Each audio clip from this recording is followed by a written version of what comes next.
बिस्मिल्लाहिर्रहमानिर्रहीम। अस्सलाम वालेकुम माय डियर स्टूडेंट्स, मैं हूं आपका physics teacher Fawad Tahir Kaikaus. Welcome to Spire group of colleges online classes. Students, आज हम लेक्चर 16 स्टार्ट करने लगे हैं।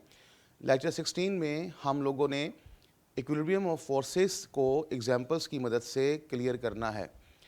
लास्ट लेक्चर में हम लोगों ने इक्विलिब्रियम ऑफ फोर्सेस के बारे में पढ़ा, इक्विलिब्रियम के बारे में पढ़ा कि ये क्या होता है। मैंने बहुत इंपॉर्टेंट पॉइंट्स डिस्कस किए थे। आज का लेक्चर स्टार्ट करने से पहले मैं थोड़ा सा आपको रिकॉल करवा दूं इक्विलिब्रियम के बारे में कि इक्विलिब्रियम का मैंने आपको एक शॉर्टकट बताया था। बस ये जहन में रखना है कि बॉडी का एक्सेलरेशन ज़ीरो होना चाहिए। बॉडी रेस्ट पे भी हो सकती है और बॉडी कांस्टेंट वेलोसिटी के साथ भी मूव कर सकती है, क्योंकि इन दो सर्कमस्टांसेस में बॉडी का एक्सेलरेशन ज़ीरो होता है। फिर हम लोगों ने इक्विलिब्रियम ऑफ फोर्सेस के बारे में पढ़ा और उसका एक रिज़ल्ट आपको मैंने याद करने का तरीका सिखाया था।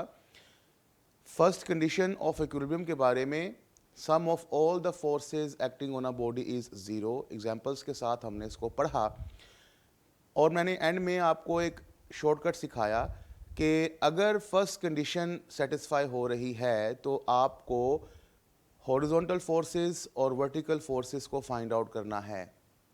यानी कि ऊपर वाली फोर्स नीचे वाली फोर्स के बराबर, राइट वाली फोर्स लेफ्ट वाली फोर्स के बराबर।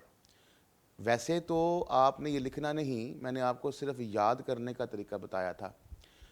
और ये कैसे मालूम करेंगे, उसके लिए हम लोगों ने इस चैप्टर में एक टेक्निक सीखी थी कि फोर्सेस या वेक्टर्स अगर एंगल बना रही हैं 0, 90, 180, 270 के अलावा, तो हम उसको कंपोनेंट्स में रिजॉल्व कर देंगे।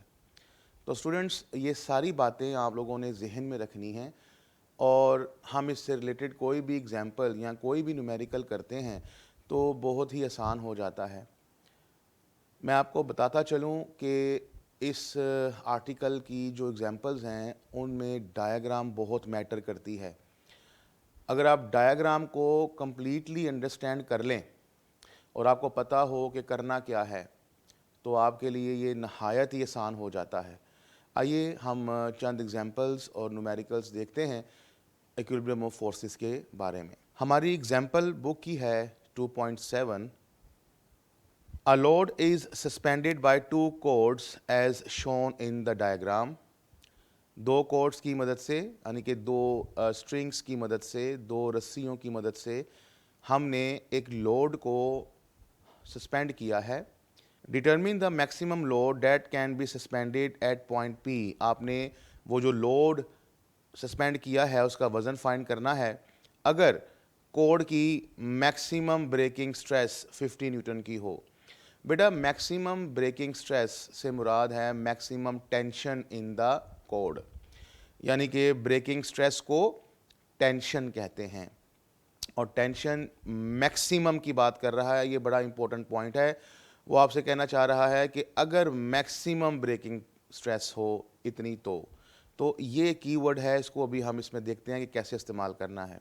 आइए डायग्राम देखते हैं जो वो हमें दिया है उसने। डायग्राम में आप देख रहे हैं कि हमारे पास दो कोड्स हैं। एक कोड ये है, एक कोड ये है। 1 की टेंशन T1 मैंने कंसिडर की है, 2 की टेंशन T2 है और दोनों कोड्स हॉरिजॉन्टल सरफेस के साथ 60 डिग्री और 20 डिग्री का एंगल बना रही हैं। पॉइंट P पर आप देख रहे हैं कि वेट W उसने हैंग किया है और यही वेट वो आपसे कह रहा है कि बताएं कि ये वेट कितना है। यही वेट हमको फाइंड करना है। तो स्टूडेंट्स, इसका देख लेते हैं कि डाटा उसने क्या दिया है। डाटा में उसने हमें मैक्सिमम ब्रेकिंग स्ट्रेस फोर्स के बारे में बताया है। मैक्सिमम ब्रेकिंग स्ट्रेस बेटा टेंशन है and tension is the force, तो मैंने इसको F लिख दिया। उसने 50 न्यूटन दी है। फाइंड करने के लिए वो आपसे कह रहा है कि W मैक्सिमम लोड बताएं कितना है। तो आइए इसका सलूशन हम लोग देखते हैं। स्टूडेंट्स, मैंने अभी आपको पहले बताया और बार बार पहले आपके साथ डिस्कस किया कि हम जब भी वेक्टर्स में आ जाएंगे तो हम उधर वेक्टर्स को रेक्टेंगुलर कंपोनेंट्स में रिजॉल्व करेंगे। यानी कि हम इसको वेक्टोरियली रिप्रेजेंट करेंगे, जिसके लिए हमें गिवन डायग्राम की वेक्टर डायग्राम बनाना पड़ेगी। तो ये एक पॉइंट पहला ज़हन में रखिएगा कि इक्विलिब्रियम के न्यूमेरिकल्स को सॉल्व करते हुए आपको वेक्टर डायग्राम लाजमी बनानी है। तो ये देखिए बेटा, मैं जब इसकी वेक्टर डायग्राम बनाता हूँ तो वो कुछ इस तरह से बनती है। रेड कलर में कोड 1 की टेंशन T1, येलो कलर में कोड 2 की टेंशन T2 और ब्लैक में वेट W। अब हमें मालूम है कि ये किसी न किसी एंगल पे लग रही हैं T1 और T2। तो इसका सलूशन आसानी से हम कैसे कर सकते हैं कि रेक्टेंगुलर कंपोनेंट्स में इसको डिवाइड कर दिया जाए। तो आइए हम T1 और T2 को रेक्टेंगुलर कंपोनेंट्स में डिवाइड करते हैं। स्टूडेंट्स, यहाँ पर मैंने W जो कि एक वेक्टर है, वेट, मैंने इसको कंपोनेंट में डिवाइड नहीं करना बिकॉज ये एक 270 डिग्री की एंगल पे लग रही है। तो मैंने पहले भी आपको बताया, इनके ऊपर अगर लग रही होगी, इन शॉर्ट हॉरिजॉन्टल या वर्टिकल फोर्सेस लग रही होंगी, उनको रिजोल्व करने की ज़रूरत नहीं होती। तो आइए T1 को देखते हैं। जब हम कंपोनेंट्स में रिजोल्व करते हैं तो ये मेरे पास T1 का y कंपोनेंट आ जाता है, ये T1 का x कंपोनेंट। ऐसे ही T2 का y कंपोनेंट ये है, T2 का x कंपोनेंट ये है। अब चूंकि आपको पता है T1 एंगल 60 डिग्री बना रही है, T2 एंगल 20 डिग्री बना रही है, तो इस तरह से हमारे पास इसकी एक वेक्टर डायग्राम बन जाती है। बहुत ही ध्यान से इसको समझना है। तो वेक्टर डायग्राम बनाना आप लोगों ने सीख लिया।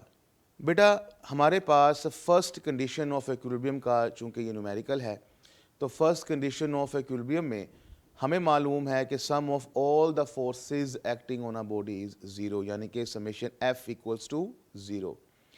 और आप लोगों को हम बता चुके हैं, आप लोग जानते भी हैं कि sum of all the forces 0 का मतलब है कि जितनी भी x एक्सिस पे लग रही हैं उनका सम 0, यानी कि लेफ्टवर्ड इक्वल्स टू राइटवर्ड, और जितनी भी y एक्सिस पे लग रही हैं उनका सम 0, यानी कि अपवर्ड इक्वल्स टू डाउनवर्ड। तो ये अब हम अप्लाई करने लगे हैं, बहुत ही ध्यान से आप लोगों ने देखना है। ये है वो डायग्राम जो हमने रेक्टेंगुलर कंपोनेंट्स में रिजोल्व करने के बाद बनाई। अब मैं इसके ऊपर sum of all the forces along y axis equals to 0, यानी कि summation Fy equals to 0 apply करने लगा हूँ। इट मीन्स कि मुझे अपवर्ड फोर्सेस और डाउनवर्ड फोर्सेस को देखना है कि वो कौन कौन सी हैं। डायग्राम बेटा ध्यान से देखिएगा, वर्टिकल पे लगने वाली फोर्सेस कौन कौन सी हैं। एक ये फोर्स है जो कि वर्टिकल अपवर्ड लग रही है, एक ये फोर्स है जो वर्टिकल अपवर्ड लग रही है, और एक ये फोर्स है जो वर्टिकली डाउनवर्ड लग रही है। तो उसका मतलब ये हो गया कि ऊपर वाली फोर्सेस हमारे पास 2 हैं और नीचे वाली फोर्स हमारे पास 1 है। तो लिहाजा ऊपर वाली फोर्सेस का sum T1y plus T2y equal to आ जाएगा नीचे लगने वाली फोर्स के बराबर, यानी कि वेट के बराबर। तो हम इसको ऐसे लिख लेते हैं। ठीक है बेटा, ऊपर लगने वाली फोर्सेस T1y और T2y हैं, नीचे लगने वाली फोर्स W है, लिहाजा दोनों बराबर हो जाएंगे। T1y आप जानते हैं T1 साइन थीटा, तो मैं यहाँ पर T1y को T1 साइन थीटा लिखता हूँ, और थीटा चूँकि ये 60 डिग्री बना रहा है तो मैंने यहाँ पर T1 साइन 60 लिख दिया। T2y equals to T2 sine theta होगा, तो थीटा T2 20 डिग्री बना रहा है तो मैंने T2 साइन 20 डिग्री लिख दिया। वेट जो कि डाउनवर्ड लग रहा है ये आपको मालूम करना है, लिहाजा मैंने इस इक्वेशन को इक्वेशन नंबर 1 कह दिया। तो बेटा फर्स्ट कंडीशन को अप्लाई करते हुए मैं यहाँ तक पहुँच गया कि मुझे पता लग गया वेट निकालना है तो मुझे T1 और T2 फाइंड करना पड़ेंगी। अब हम फर्स्ट कंडीशन का दूसरा हिस्सा अप्लाई करते हैं, समेशन Fx इक्वल्स टू 0। उसी डायग्राम पर बेटा जब हम summation Fx equals to 0 apply करते हैं तो हमें रिक्वायर्ड है हॉरिजॉन्टल फोर्सेस, यानी कि लेफ्टवर्ड इक्वल्स टू राइटवर्ड। बेटा अगर मैं डायग्राम को देखूं लेफ्ट वर्ड लगने वाली फोर्स T1x है, राइट वर्ड लगने वाली फोर्स T2x है, तो ये दोनों एक दूसरे के बराबर हो जाएंगी क्योंकि इनके अलावा और हॉरिजॉन्टल फोर्सेस है ही कोई नहीं। अब T1x T1 cos theta, T2x T2 cos theta. अब T1x को मैं T1 cos 60 कर दूंगा बिकॉज आपको पता है कि वो 60 डिग्री एंगल बना रहा है, और T2x को T2 cos 20 डिग्री। मैं जब कैलकुलेटर से इनको सोल्व करता हूं मुझे मालूम पड़ता है कि T1 equals to T2 into 1.86 आता है। इस इक्वेशन को स्टूडेंट्स अगर आप गौर से देखें तो ये आपको एक बात बताती है जो कि उसने स्टेटमेंट में बताई थी। ये इक्वेशन हमें बताती है कि T1 T2 से बड़ी है, यानी कि अगर हम T2 को 1.86 से मल्टीप्लाई करते हैं तो T1 आती है। तो बेटा आपको सवाल दोबारा देखना है।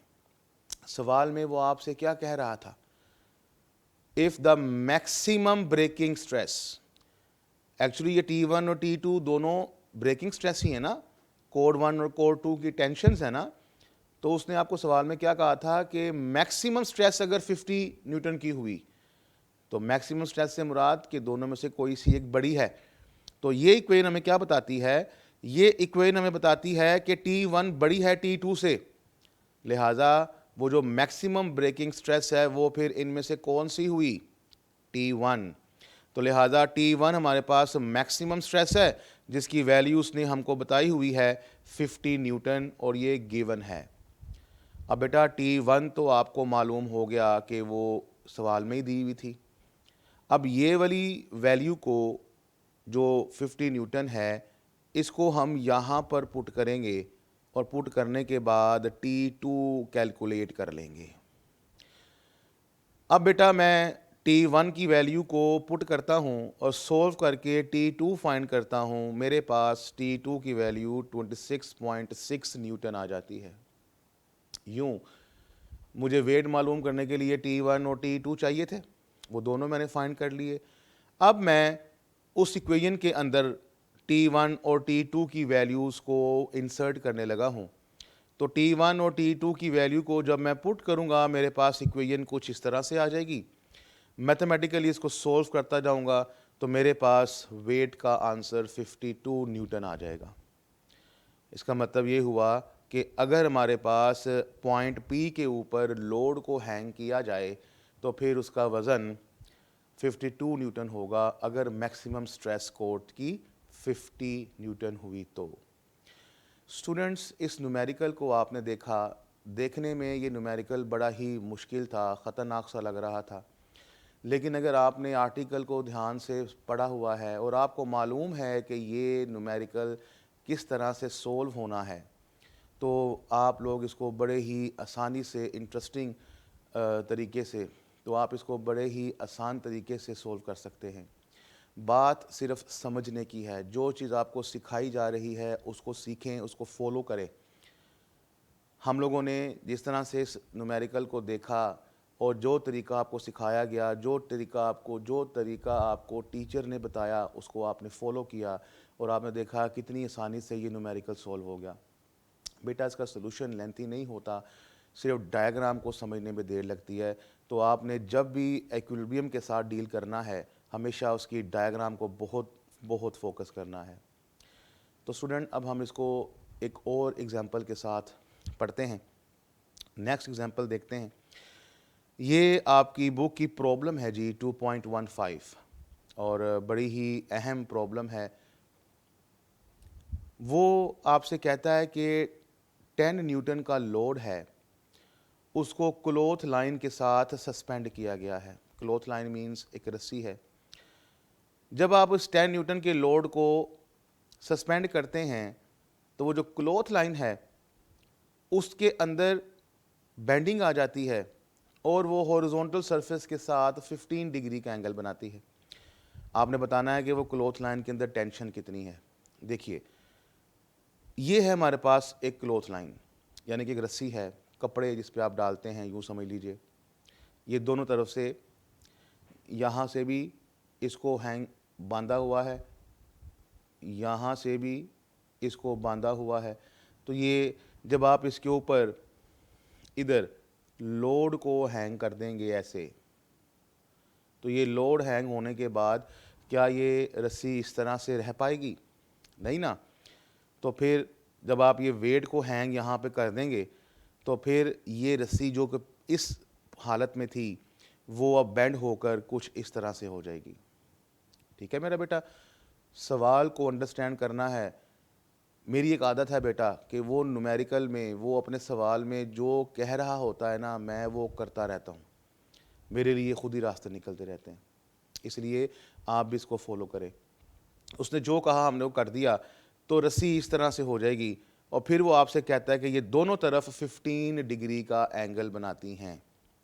आपको वो जो रस्सियों में टेंशन है, लेफ़्ट साइड वाली मैं T1 कह देता हूँ, राइट साइड वाली मैं T2 कह देता हूँ, वो यही आपसे कह रहा है कि ये वाली टेंशन और ये वाली टेंशन ये मालूम करें कि ये टेंशन कितनी कितनी है।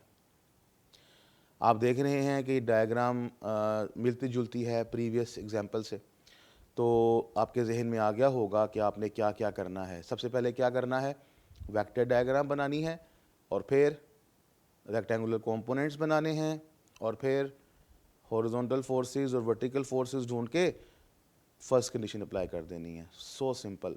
आइए देखते हैं।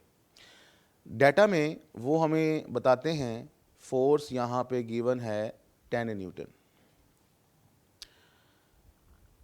और एंगल उसने आपको दिया है 15 डिग्री। फाइंड आपने क्या करना है, क्लॉथ लाइन की टेंशन। तो मेरा बेटा अब हम क्लॉथ लाइन में टेंशन को फाइंड करने के लिए, जैसे कि आपको मालूम है, वेक्टर डायग्राम बनानी पड़ेगी। हमने वेक्टर डायग्राम बनाई और वो T1 ये है, T2 रेड कलर में और वेट ब्लैक कलर में। ये आपकी वेक्टर डायग्राम बन गई। फिर आपने क्या करना था, रेक्टेंगुलर कंपोनेंट्स बनाने थे। किस किस के, T1 और T2 के। W के बनाएंगे नहीं? Very good. अब T1 के कंपोनेंट्स बनाने के लिए हमें Y कंपोनेंट बनाना पड़ेगा, X कंपोनेंट बनाना पड़ेगा। एंगल कितना बना रही है, 15 डिग्री। T2 का भी Y कंपोनेंट बनाना पड़ेगा, X कंपोनेंट बनाना पड़ेगा। एंगल कितना बना रहा है, 15 डिग्री। तो इस तरह से आपके पास इसकी वेक्टर डायग्राम आ गई। अब अगर आप वेक्टर डायग्राम को देखें तो आप बड़ा क्लियरली कह सकते हैं सर कि ये वाली फोर्स और ये वाली फोर्स दोनों अपवर्ड हैं, ये वाली फोर्स डाउनवर्ड है। तो ऊपर वाली फोर्सेस का सम नीचे वाली फोर्स के बराबर। ये वाली फोर्स और ये वाली फोर्स राइटवर्ड और लेफ्टवर्ड है, तो हॉरिजॉन्टल फोर्सेस एक दूसरे के बराबर आ जाएंगी।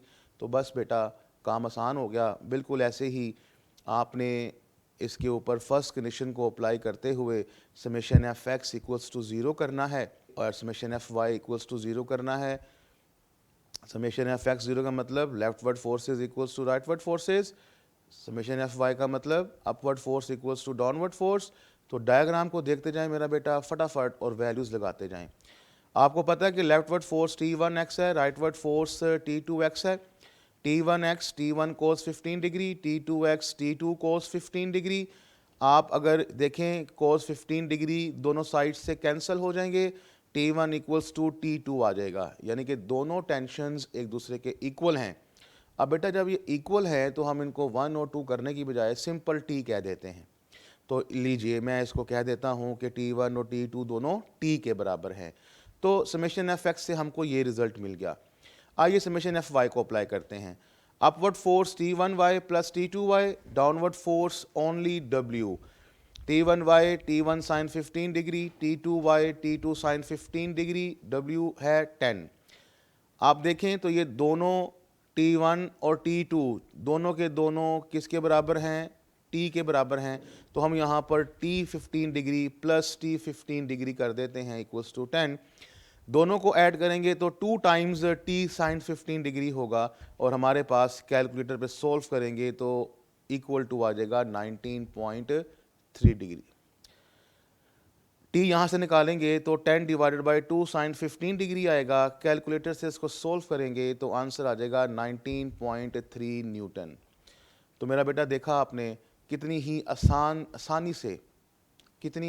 से आपने उस रस्सी की टेंशन जो है फाइंड कर ली।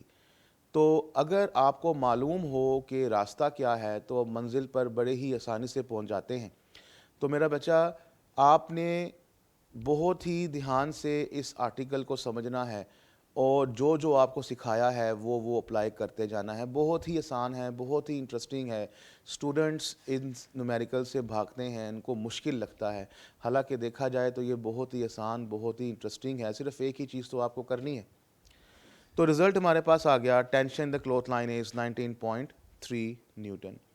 तो ये दो एग्जाम्पल से मेरा बेटा आप लोगों ने सीखा कि किस तरह से इक्विलिब्रियम ऑफ फोर्सेस को अप्लाई किया जाता है। अब हम आज की लास्ट प्रॉब्लम देखते हैं। ये आपके पास बुक की एक्सरसाइज के अंदर प्रॉब्लम नंबर 2.18 है, लास्ट प्रॉब्लम है किताब के अंदर। बिल्कुल इसी की तरह है, आपको जो सिखाया है बस वही करना है, भूलना नहीं। वेक्टर डायग्राम एंड देन बाद में कंपोनेंट्स को रिजोल्व करना है।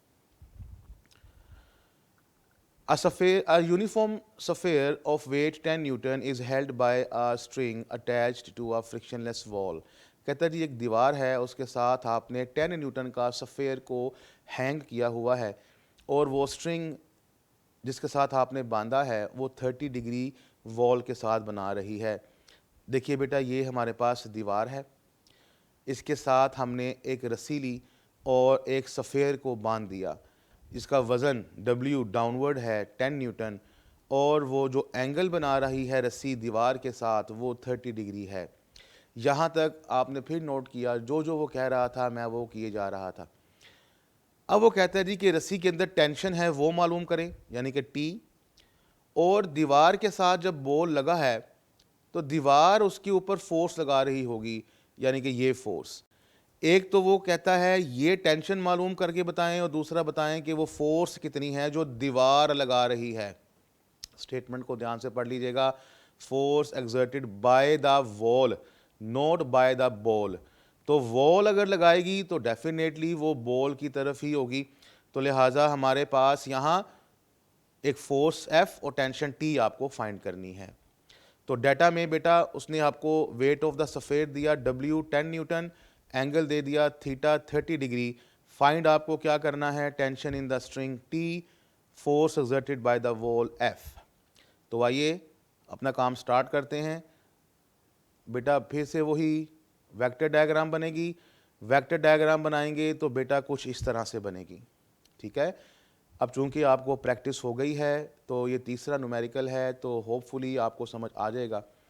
तो बेटा ये वेक्टर डायग्राम बन गई। अब उसके बाद मुझे करना क्या है, मुझे कंपोनेंट्स बनाने हैं। अब यहाँ पर मेरे पास 3 वेक्टर्स हैं, एक tension T, force F, weight W।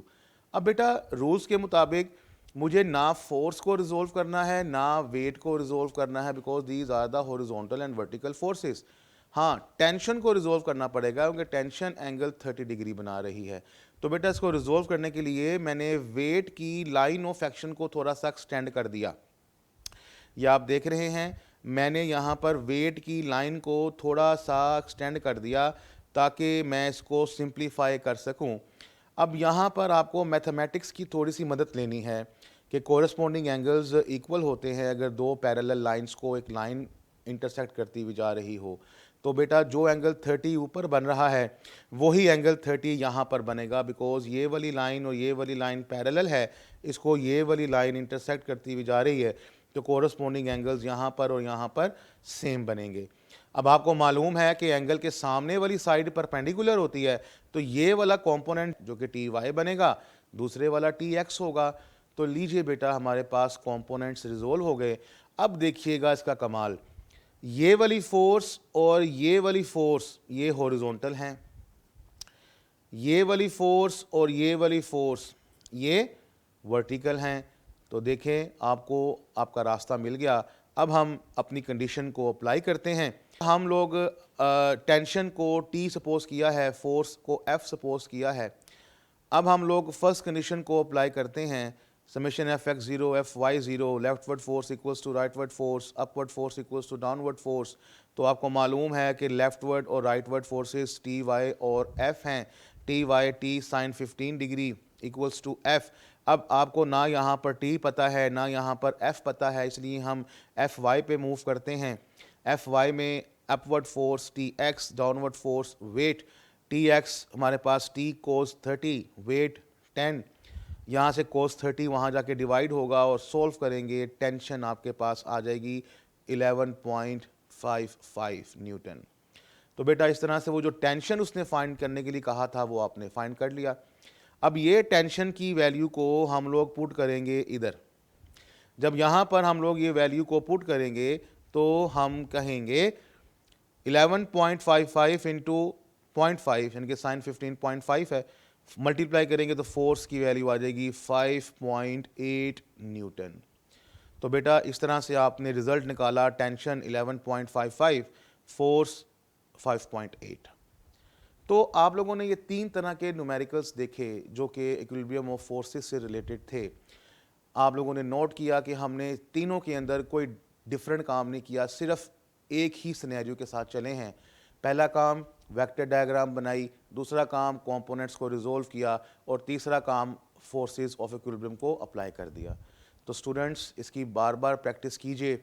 आज के इस लेक्चर में हमने इक्विलिब्रियम ऑफ फोर्सेस को इख्तिताम पजीर किया। नेक्स्ट लेक्चर में हम इंशाल्लाह अपना नया आर्टिकल स्टार्ट करेंगे। तब तक के लिए अपने टीचर को इजाज़त दीजिए। अल्लाह हाफिज़।